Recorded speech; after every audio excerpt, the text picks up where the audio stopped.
आज की episode promo में जो दिखा है उसे देखकर तो साफ लगता है कि मीरा अब किसी भी हद तक जा सकती है और उसकी इसी साजिश के चलते अनु सबके सामने बेहोश होकर गिर पड़ती है, जिससे पूरी दुनिया हिल जाती है।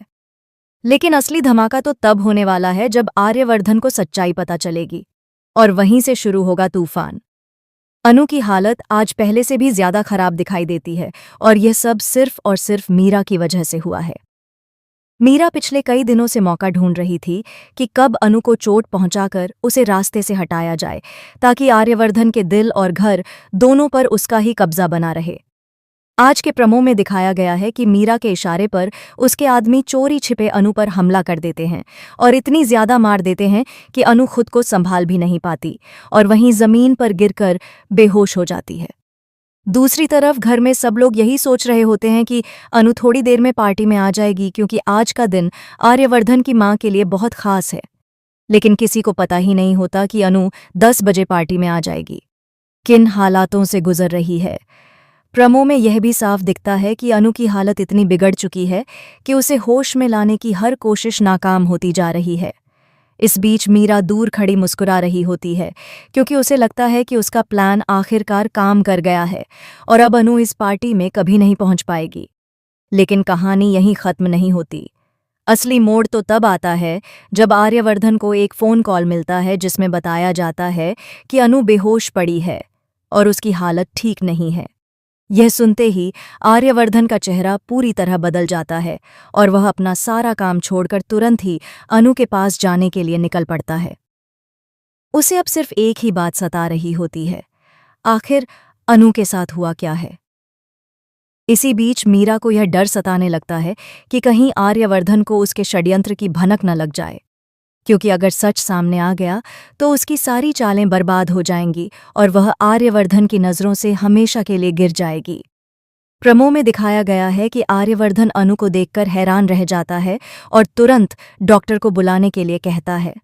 उसके चेहरे पर डर साफ नजर आता है, जैसे उसे एक ही बात का एहसास हो, अनु उसके लिए कितनी ज़रूरी है। अब आगे क्या होगा? क्या अनु समय पर होश में आएगी? क्या आर्यवर्धन समझ पाएगा कि यह सब मीरा की वजह से हुआ है?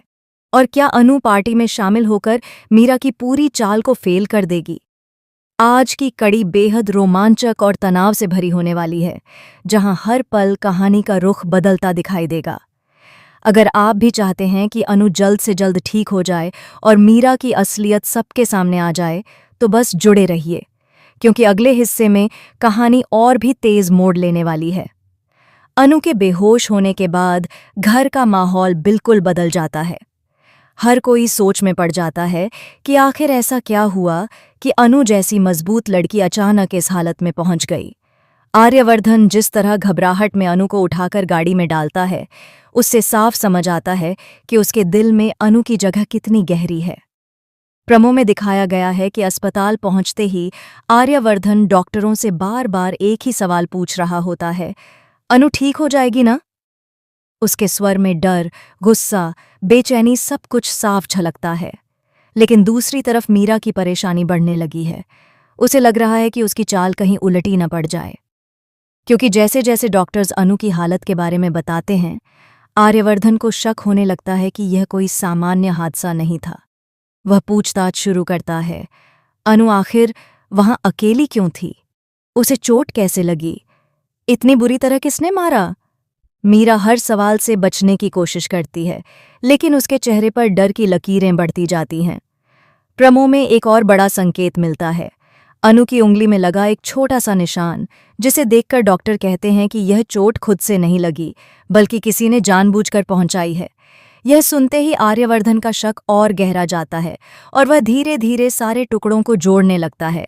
उसी समय अस्पताल के बाहर मीरा अपने आदमियों से फ़ोन पर बात करते हुए घबराई आवाज़ में कहती है कि अब वह गलती दोबारा न हो। इससे साफ साबित होता है कि हादसा नहीं, बल्कि पूरी साजिश थी। इसी दौरान अस्पताल में अनु के होश में आने का इंतज़ार बढ़ता जाता है।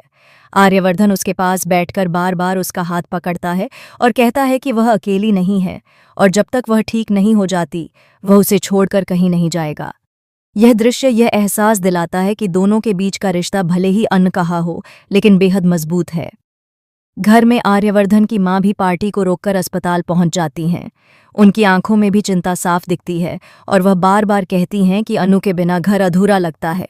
यह बातें मीरा को और ज्यादा झल्लाती हैं क्योंकि वह चाहकर भी अनु को इस परिवार से दूर नहीं कर पा रही है। इसी बीच खबर फैलती है कि पुलिस भी अस्पताल पहुंचने वाली है ताकि अनु के मामले की जांच शुरू हो सके। यह सुनते ही मीरा चौंक जाती है क्योंकि उसे पता है कि अगर पुलिस ने थोड़ी भी गहराई में जांच की तो उसकी पूरी चाल सामने आ जाएगी। वह तुरंत कोई नया कदम सोचने लगती है ताकि सबूत न मिल पाएं और शक किसी और पर जा पड़े। कहानी अब उस मोड़ पर पहुंच चुकी है जहां सच और झूठ की टक्कर शुरू हो गई है। हद तक जा सकता है और मीरा किसी भी हद तक बचने की कोशिश करने वाली है। अनु अभी भी बेहोश है, लेकिन जैसे ही उसे होश आएगा शायद वह मीरा का खेल पलट देगी। क्या अनु अपनी आंख खोलते ही सब कुछ बता पाएगी?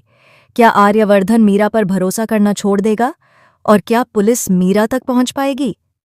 अगले हिस्से में बेहद बड़ा ट्विस्ट आने वाला है। अस्पताल के गलियारे में बढ़ता सन्नाटा अब तूफान का